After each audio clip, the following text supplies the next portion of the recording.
Well, a vice chair of Democratic National Committee is pledging to go after incumbent Democrats that he says are ineffective. David Hogg is a 25-year-old who became known for speaking out against gun violence after surviving the Parkland High School shooting in 2018. Hogg says he wants to see change, telling Politico that we need people that are here to fight. Now, Hogg would only rule out backing primary challenges against two Congresswomen, Speaker Emerita Nancy Pelosi and Illinois Congresswoman Jan Schakowsky, calling both fighters. There's some drama brewing in Democrat world. It all started when David Hogg, an activist now elected as vice chair to the Democratic National Committee, said he was going to be investing in primary challenges to Democrats. The thing is, the DNC notoriously doesn't play in primaries. And there's the drama. Talk about if this is unexpected from David Hogg. To me, I read this and I think, okay, this is a continuation of the kind of activism that he's long been doing. Ali, I'm not surprised by this. And I'm kind of laughing at people a little bit on the Democratic side who are surprised, who would say, oh my God, not David Hogg, right? This is exactly kind of how he grew up politically, right? And he is of a generation that believes that if someone is not doing something that you want, it doesn't matter how long they've been in power, it doesn't matter how long they've won their primaries, how popular they might be in their districts, then they need to go, right? And I think the issue that you're seeing is this tension between kind of the whatever this new guard of the Democratic Party is trying to shape up to be and what everyone is used to in the party process, which is kind of letting things play out. You don't take on the incumbents because you don't want to mess anything up. And also they're the incumbents. You're supposed to protect them as committees around whether it's the DNC or the D-Trip or any of these other committees. But this is part of the internal fight that the party is having and is going to continue to have. It is also important for folks within the Democratic Party to remember is that what we're hearing as reporters from folks on the ground, normal Americans who aren't a part of the process, is that this is actually more interesting to them than this kind of effort, because they are sick and tired of feeling like losers, right? They're sick and tired of feeling beleaguered as a party. They don't feel in touch. And I think where the party is with its very low approval rating, these kinds of efforts are much more interesting. Having it happen for someone who's like in the actual apparatus is a little strange. And so the party's going to have to shake that out. But the sentiment is there. And David Hogg's kind of plan here or thought process here is a part of the Democratic, the base of the Democratic Party, whether you're talking about Nancy Pelosi's, the person taking on Nancy Pelosi or any of these other folks, the party has to figure out how to operate differently. And whether or not this is the right way, this is an attempt to do so.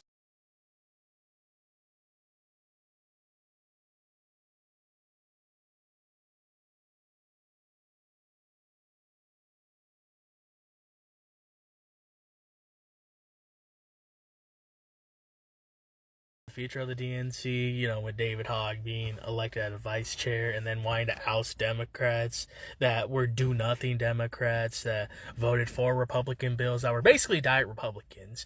And then you know what the DNC loves to do? They want to oust him now, of all times.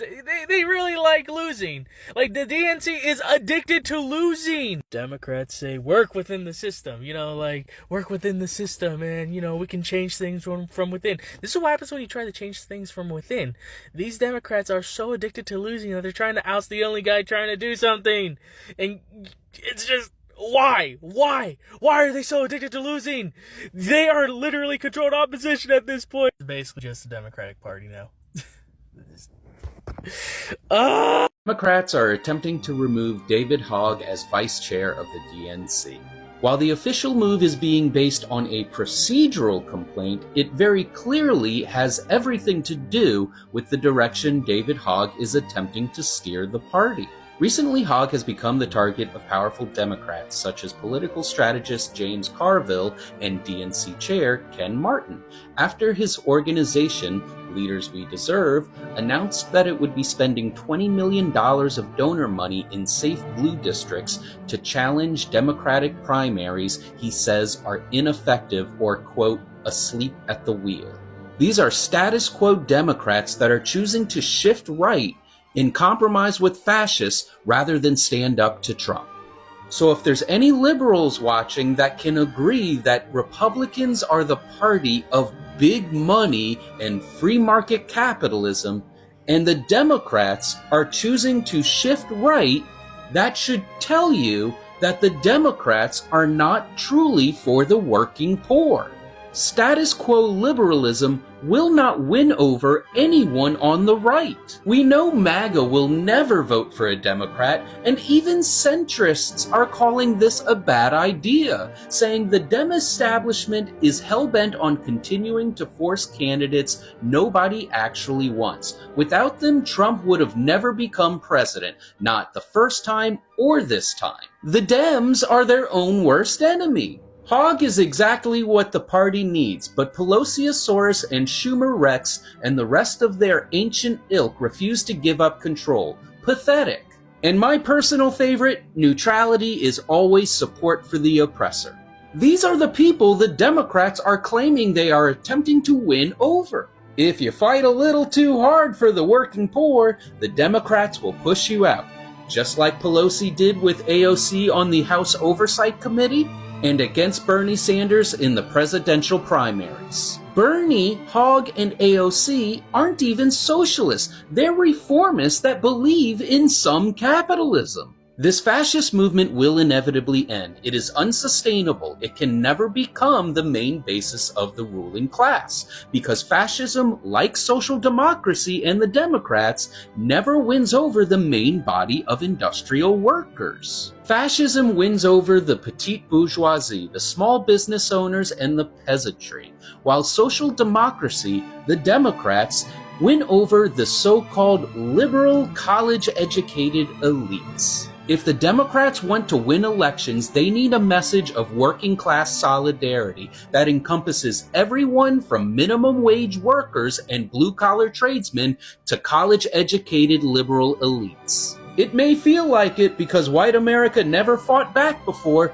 but this is not the first time we've been here as a country, and we will be here again unless we hold the Democrats to a higher standard.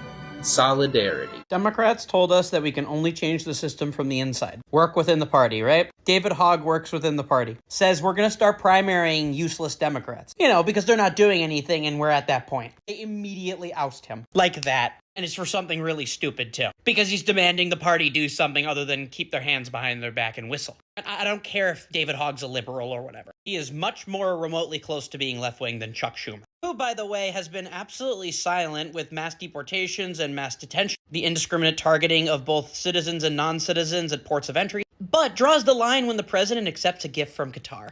Yeah. Yes, these are the Democrats we know and love. Party that opposes the Republican Party and really doesn't offer an alternative. We also learned today that if the Biden administration had gotten their way and Kamala Harris had been elected, Yemen would have been flattened. Over a decade of non-congressionally approved war in Yemen. We've lost a bunch of jets trying to attack them. Jets don't just fall off the side of aircraft carriers repeatedly, guys. They wasted billions of our taxpayer dollars over there, but I digress. It is ridiculous that if you want to run for office as a left-winger, you kind of just have to have the Democratic byline. And yet the party hates anything that is remotely left-wing of Hillary Clinton. Is geriatric resistant to change? And frankly, I don't have an answer right now. I saw that headline today and I just fucking rolled my eyes. Right now, what I think happened last election is younger men, they would rather vote for somebody who even if they don't completely agree with, they don't feel judged by, than somebody who they do agree with, that they feel like they have to walk on eggshells around constantly because they're going to be judged or ostracized or excommunicated. And what's interesting about this moment is it feels like the two parties in some senses have flipped, where, you know, Republicans used to be the judgmental assholes in many ways. And since many Democrats, despite us, I would say for most of us coming from the right place of wanting to do the right thing, we've created a culture where we say, well, if you say the wrong thing, you're excommunicated. And that's just not how human beings work. Nobody is perfect, but ultimately what we have to do here is figure out how to bring people back in and work towards the bigger goal of advancing the future of this country and helping young people especially get by so that they're able to focus on their lives and, you know, getting with a young woman or something like that instead of how are they going to pay their rent, for example, or how are they working their two jobs. Young people should be able to focus on what young people should be focused on, which is how to get laid and how to go and have fun. David Hogg for president, ladies and gentlemen. Great to see you. We'll see you back here, I'm sure, very soon. David Hogg getting on Bill Maher and saying the Democratic Party needs to focus on young men and how they can get laid versus lecture to. Now, there is some elements of cannibalism on the left, but the entire conversation was weird. And when David Hogg says men, he means white men.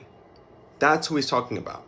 Because yes, the exit polling does tell us that only 43% of men voted for Kamala Harris, while 55% voted for Donald Trump. It also tells us that 60% of white men, who make up over a third of the electorate, voted for Donald Trump. 53% of white women, but we'll deal with that in a completely different video. Whereas 77% of black men voted for Kamala Harris. Which, to be noted, this has been a trend. 61% of white men voted for Trump in 2020. 62% of white men voted for Trump against Clinton in 2016. 52% of men voted for Romney in 2012. As a matter of fact, the last time a Democrat got the majority of the male vote was in 2008, and that was 49 to 48%. Should there be outrage to white men? Sure, right? Even Jasmine Crockett said that there's already the white boy du jour that everyone's trying to get behind for 2028. Because there's a fear that not only does it take a man to win a presidential election, but a white man? No! In the process, what I hear both David Hogg and Gavin Newsom and the likes talking about is abandoning the base that has been consistently voting for you in order to pivot to a group of people who don't want to vote for you, in part because white men are not socialized to care about others. The Democratic Party platform is the idea of caring for others, especially those who have been marginalized. And that is not what white men are socialized to do. I'm not saying white men can't care about others, but they are not raised and or socialized to do that. And you can't let's show these young men how to get laid your way out of it. Because here's the funny thing, is that the male loneliness epidemic is actually hitting Republicans the hardest. That's how we got here, is that guys are not fully developed, empathetic, mature, confident, compassionate human beings, and are voting Republican and can't even put it on a dating profile. And so the idea of being like, we just need to show them how to get laid is first of all weird, but second of all, is horrible outreach. JFK said that a rising tide raises all boats. There has to be messaging that helps people understand that the plight of black people, indigenous people, people of color, women, LGBTQ+, when those tides rise, everyone's tide rises. In a world in which white men experience so much privilege but yet so much perceived persecution, we have to message better. And David Hogg's messaging is not it. Thanks for coming to my TED Talk. Did Jasmine Crockett just spill the 2028 Democratic tea? Because what she said, a lot of people are already thinking. Crockett says donors have already picked essentially their 2028 candidate. And guess what? This person is not black, and also this person is not a woman. That's what she's saying. She said this on SiriusXM's Urban View. She straight up said some big time donors are out there basically looking for the safest white boy they can find. That's her words, not mine. Listen to this. Every time we voted for a woman, we've lost so far. And I think that that's a natural fear because we just want to win. So there's a lot of people that are like, you know what? Like, let's go find the safest white boy we can find. I mean, I'm just saying. Those are the callers that we're hearing. We're hearing people. No, for real. A white man's got to do it. We're getting those callers. For real. And to be clear, when we talk about them, I can tell you that there is one specific candidate. I had a donor on the phones with me telling me that all the donors are lining up behind that candidate. So I can tell, and I can tell you it's not a black person nor woman, okay? So like it is, they have, quote unquote, they have chosen. David Hogg, DNC back and forth. So a couple of things. I have always said that I had inherently had no issue with him wanting to primary ineffective Democrats, but I know ineffective is subjective. So I needed to understand how are we defining ineffective? That was my thing. The other thing, but I always said too, that he had no business doing this while he was in the DNC. You cannot be a vice chair that's trying to uplift the party and also be trying to attack members of the party. I've always said that, and y'all can argue in the comments about it, but I stand on that. And I said this is not going to end well for him. And what we're seeing right now is the red flags was waving here, y'all. I said you are about to start a tit for tat with people who've been doing tit for tat longer than you've been alive. You may think them older folks in Congress are not competent or ineffective or whatever. They're gonna show you how effective they are if they get backs. Because that get back gonna be for real. And the get back is happening now, and they played the long game on this kid, and now he's trying to flip it in the media, and it's about to flip on him big time. So Yes, last night it came out that David Hogg and Malcolm Kenyatta, that their election to vice chair was being overturned and had to be redone. And I said, now how Malcolm get in it? How Malcolm get in? So Malcolm's also a younger person that came in on the same group as David Hogg to be a vice chair. Now, Malcolm is if you go to his feed, he's out here doing the work. And it's a very thankless job, I think, in a lot of ways. He is out here trying to rebuild the party and change how the party communicates. I haven't seen him take credit for it, but to me, when I scroll his feed, I think he is behind some of the communication changes that we've seen on the Democratic Party social media, like on Twitter, Threads, and also Instagram. I was like, this has the same kind of voice. If he's not actively writing it, he's in those rooms. I'd be shocked if he was not, because it's a very similar kind of voice, and I think it's effective. So I've watched Malcolm do the work and not really get the shine, because everyone's so focused on this whole David plan that he is not detailed yet. He ain't told y'all diddly, and y'all are just all over here just, so excited about this plan of nothing. Anywho, so I was like, no, why they overturning it? So David runs to the media talking about that it's being overturned because they're mad at me about the whole PAC situation. Now, David went to Harvard, and I know in Harvard, somebody said he got a history degree, poli-sci, whatever it is. You learned a timeline, and you learned the history how we got here, and that is not true. The history how we got here is, as soon as they were elected, they called him an activist person that was running for office, that was running for a DNC spot as well.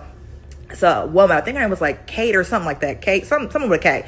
She challenged this well before David ever said that he was going to be trying to primary Democrats. She challenged it a long time ago, and that challenge included Malcolm Kenyatta.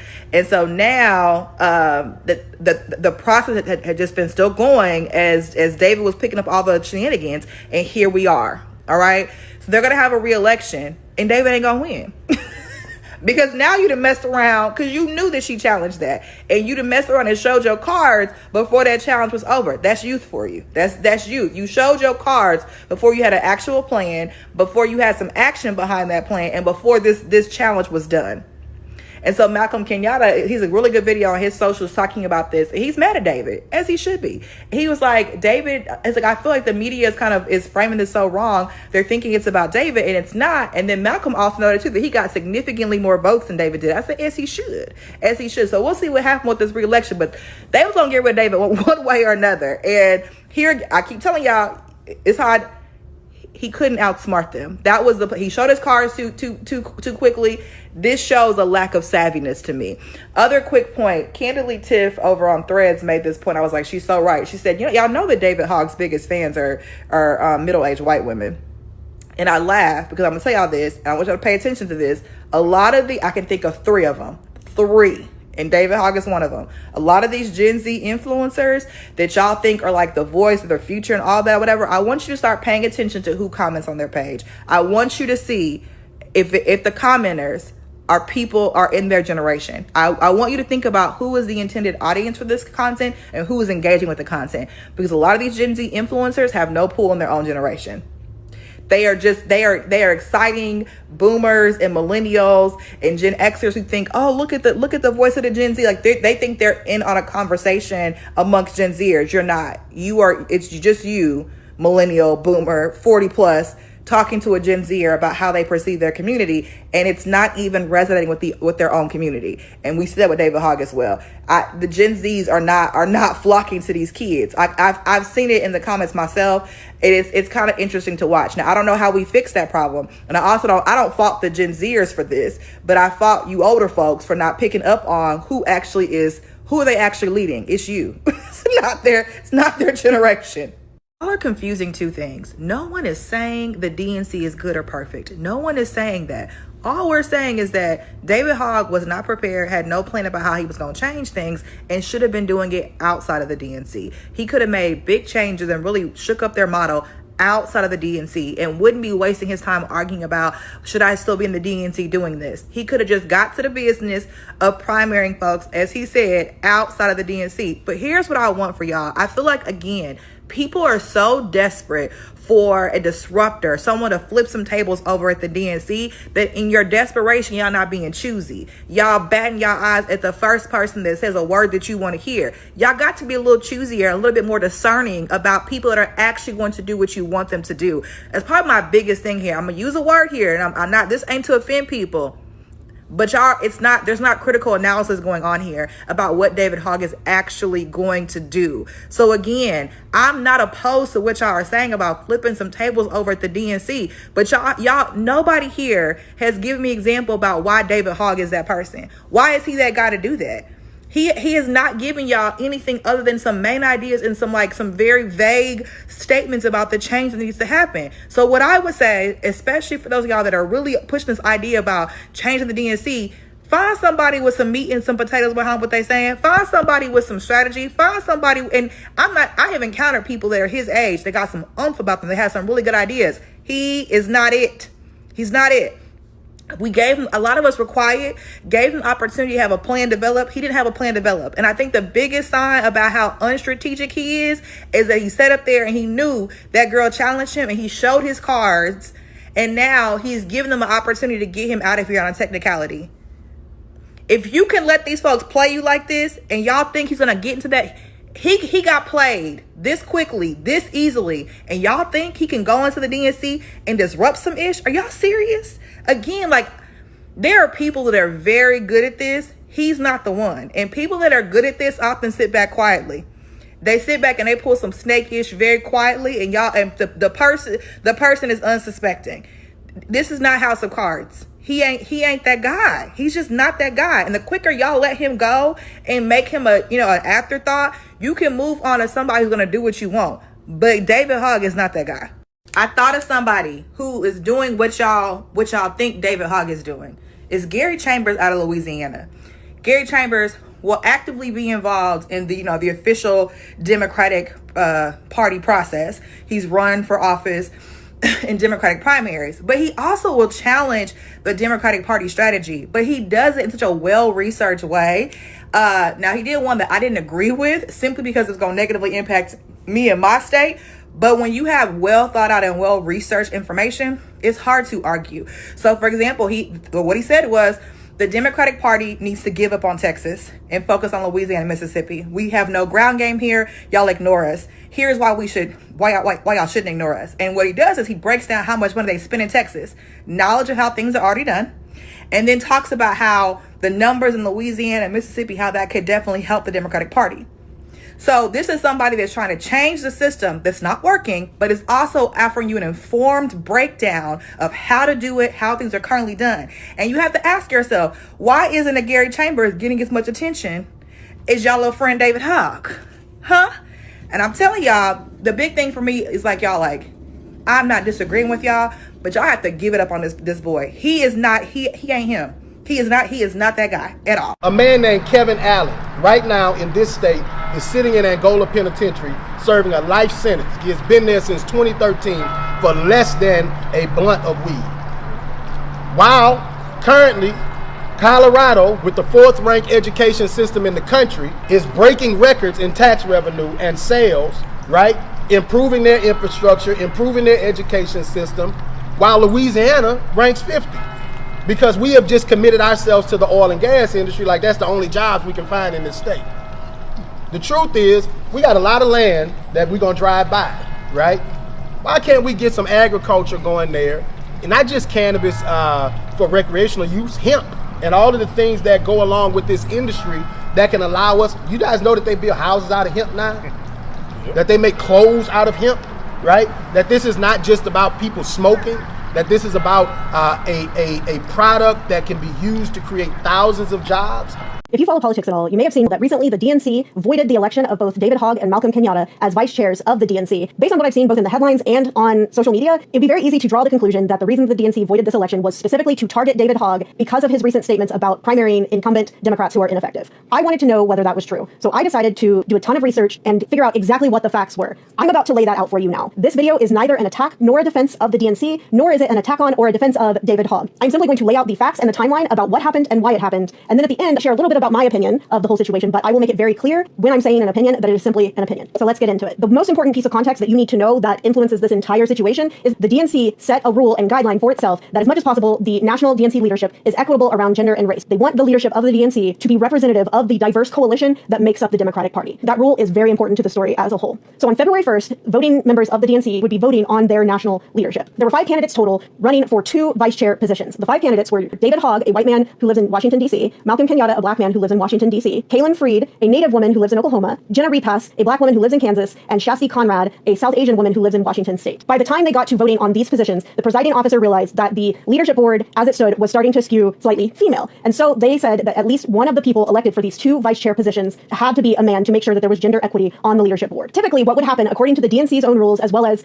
parliamentary order, is they would hold 2 separate votes. First, they would hold a vote on an all-male ballot, so Malcolm Kenyatta and David Hogg would be the 2 candidates for that vote, and whoever won between the 2 of them would become a vice chair. They would then hold a second all-gender vote where whichever man did not win on that first vote would be a candidate on the second, as well as the 3 women of color who were also running for vice chair positions would also be on that ballot, and whoever won out of the 4 candidates would become the other vice chair. But because it had been a super long day, apparently, I guess they'd been there for more than 12 hours at that point, the presiding officer was worried that people were going to get restless and they were wanting to get the vote over with, so they made a decision on the fly to combine those 2 votes into one and tell voting members that every person got to cast a vote for 2 different candidates, but that at least one of the candidates that they cast a vote for must be a man. So every single person's vote would have 2 votes on it, and one of them had to be a man. The other one could be either for the other man or it could be for one of the women. And when the votes were tallied, it was revealed that Malcolm Kenyatta and David Hogg, the 2 male candidates, had the most votes and would become vice chair. All of that happened on February 1st. On February 28th, Kaylin Freed and Jenna Repass officially submitted a challenge to the election of these vice chair positions, sending a letter detailing their complaint and their challenge to all of DNC leadership, as well as Malcolm Kenyatta and David Hogg themselves. Their challenge was centered around the fact that because they combined the 2 votes into one aggregated vote, the 2 men were greatly advantaged in the vote. Because DNC members were told that they each got to vote for 2 candidates, but one must be a man, that meant that the 2 men were competing for all 817 votes being cast, while the women only had available to them 408, or technically 408.5 of those votes, because the other 408.5 votes automatically must go to a man, and so therefore could not be cast for them. So they said by setting up the vote this way, by breaking the rules of the DNC and of parliamentary order, they essentially put a thumb on the scale, skewing the results to be much more likely to go toward the 2 men becoming vice chairs, which is in fact what the ultimate results of the election were. Based on what information is available, it appears that they did not hear anything back for several weeks. In the interim, DNC leadership, including Malcolm Kenyatta and David Hogg, had a closed-door meeting in which they were asked to sign a statement of neutrality that said that they, as DNC leadership, would not put their thumb on the scale in any direction and would maintain publicly a position of neutrality toward any Democratic candidate, that they would not take steps to skew the election in favor of any particular Democrat running for office, whether that was an incumbent or a challenger. Everyone at the meeting apparently signed this statement other than David Hogg. Following the closed-door meeting in mid-March, fast forward once again to Tuesday, April 15th. That is when a New York Times article came out with an interview from David Hogg in which he talked publicly about his PAC, Leaders We Deserve, which he is president of, intention to invest $20 million in an effort to primary incumbent Democrats that they felt were ineffective. Fast forward once again to this past Monday, May 12th. The Credentials Committee of the DNC voted on the challenge filed by Jenna Repass and Kaylin Freed, deciding that the challenge was legitimate and that the election should be voided and held again because of the rules that were broken and the fact that the 3 women of color were disadvantaged in the election. The next step after this is that that same challenge now has to go before voting DNC membership as a whole, at which point they can hold a vote to elect the 2 vice chair positions, and David Hogg and Malcolm Kenyatta, as well as 2 of the 3 women of color, will once again be candidates. The 3rd woman, Shasti Conrad, has said that she does not want to run again. So if they hold this new election for the vice chair positions, there will be 4 candidates and 2 vice chair positions. Since the Credentials Committee voted to void this election and hold a new vote, the narrative that has emerged in headlines, on social media, and from David Hogg himself has been that the election was voided as retaliation by the DNC in order to punish David Hogg for saying that he would primary incumbent Democrats. That is not factually true. That's not an opinion of mine. That is just not factually true. David Hogg did not make those statements about primarying incumbent Democrats until April 15th. The challenge was officially filed on February 28th. And just by sheer how time works, it is not possible for this challenge to be motivated by statements that he made 2 months later. To be fair to David Hogg, it is possible that leadership at the DNC might have chosen when to move on this challenge, might have been in some way influenced by the statements that he made in April. However, according to the DNC's own rules and parliamentary order, they did not have a choice on whether to respond to the challenge. They are required to respond to the challenge and to put it before the Credentials Committee. That would have happened regardless of whether his statements were made in April or not. They still would have had to go before the Credentials Committee. So while he could argue that some of the voting members of the Credential Committee, maybe they were in some way influenced by his statements, ultimately what they were voting on is whether these women had a legitimate challenge to the election process or not. And it is a fact that they did have a legitimate challenge. The way the election was held broke the rules of the DNC and broke the rules of parliamentary order. The end result of that was that 3 women of color were not given a fair shot at this election. And so that is the reason ultimately that this election is being voided and will have to go up for a new vote. Now here is the part where I'm going to share some of my opinion. The reason I wanted to make this video, and the reason why I think this is so important that we correct this narrative and stop the spread of this misinformation, these women of color are being smeared as establishment stooges who are trying to penalize or retaliate against David Hogg. Their challenge had nothing to do with David Hogg at all. They are not even saying that David Hogg Hogg did anything wrong. What they are saying is that the people that conducted the vote did not conduct it correctly, and therefore the vote is not valid and has to be redone. I'm very, very troubled by the fact that because this narrative benefits David Hogg, he has allowed it to continue. And I don't think that it's acceptable for a privileged white man to allow these women of color to be smeared and attacked online over something that literally just is not true.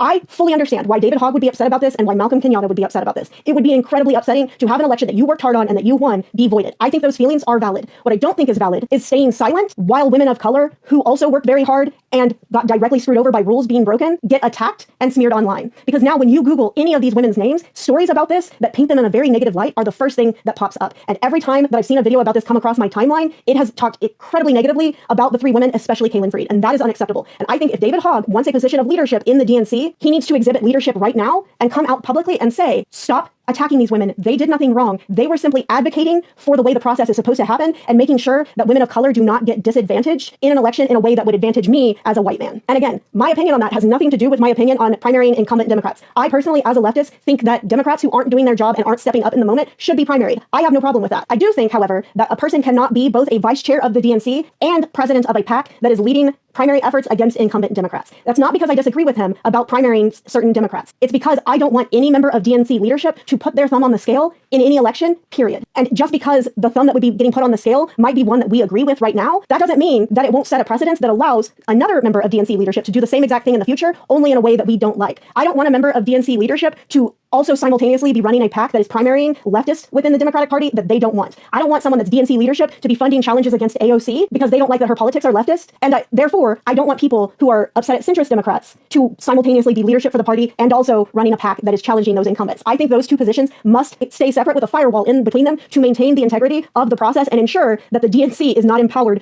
to manipulate elections in the future. But regardless of my opinion on that, my most important point of this video is I firmly believe that David Hogg needs to exhibit leadership right now, regardless of which position he wants to take, or if he believes that he should be able to take both. That's fine. He can have that opinion. But then he needs to demonstrate leadership by coming out publicly right now and telling people this process is not happening as retaliation against me, and these women of color did nothing wrong. Stop attacking them and stop smearing their name, because they deserve to be treated with respect and be given a fair, equitable shake at guiding where the party goes as a whole. Today, David Hogg and his little PAC endorsed their first candidate, well, the first official candidate, because Christian Menifee, who's running in the Texas 18 race, David Hogg has given him $3,500 per his FEC. So he hasn't even declared that he is supporting him, but apparently he's declaring he's supporting this guy. What I find funny about this is it tells me that David Hogg does not have a mind of his own and he is a follower. The reason I say that is because yesterday, Bernie Sanders endorsed this guy.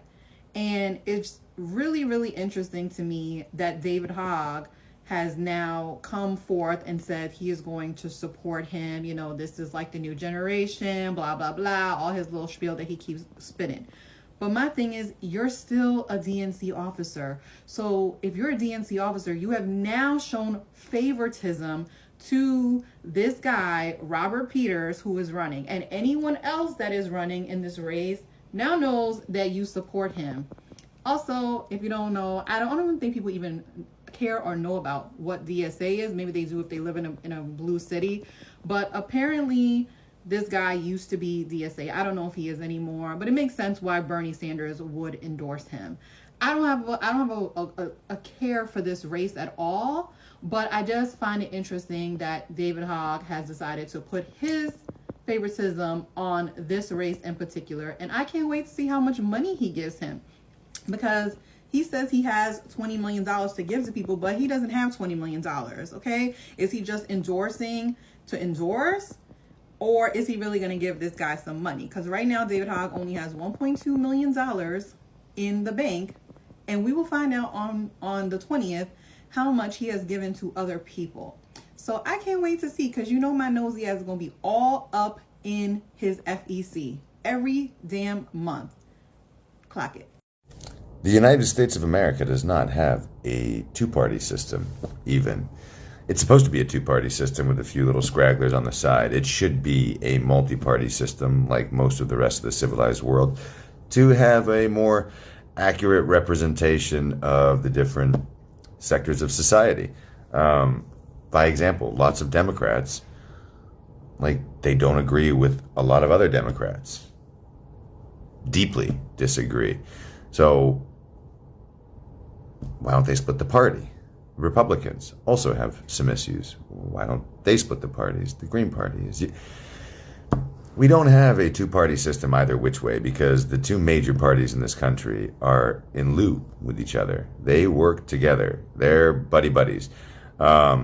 Donald Trump is an outlier because he's trying to break down the system that the Democrats and the Republicans have had for so many years and just become like Russia. He's trying to turn the United States into an autocracy where he gets to make all the decisions. He surrounds himself with cronies. He dismantles any oversight committees, government bodies, agencies. He'll dismantle them, eventually put some back in place, all with his cronies, so there will be no oversight. And all of a sudden, we're Russia. That may seem cool to some of you people, and you might see some nice buildings in Russia, but Russia is messed up, and they don't have a lot of rights, they don't have a lot of freedoms, and there's a reason why there are so many Russians in diaspora. So don't listen to those Russians who are like, oh, it's better, Putin is good, your country is shit. Okay, go back to your country. They don't, because it's terrible there. I live there. It's terrible. It's terrible. There's some great things. I love it, but I would never live there. It's terrible. And that's what this country is becoming. And now it's much more rapid. And if we actually had parties that were held accountable, if we actually had a democratic system where we actually voted for the candidates, or if we actually voted for the parties, rather than have an electoral college and, you know, a bunch of guys who are in business together, just imagine what America could be. It could be like Dubai, where you actually have freedoms and the roads are clean and there's no crime and society's taken care of and people are most generally happy. And if you're not, go to the Department of Happiness and they will help you. But we don't have a two-party system here. We have one party that's in business together. That's it. That's why nothing gets done. House cleaning.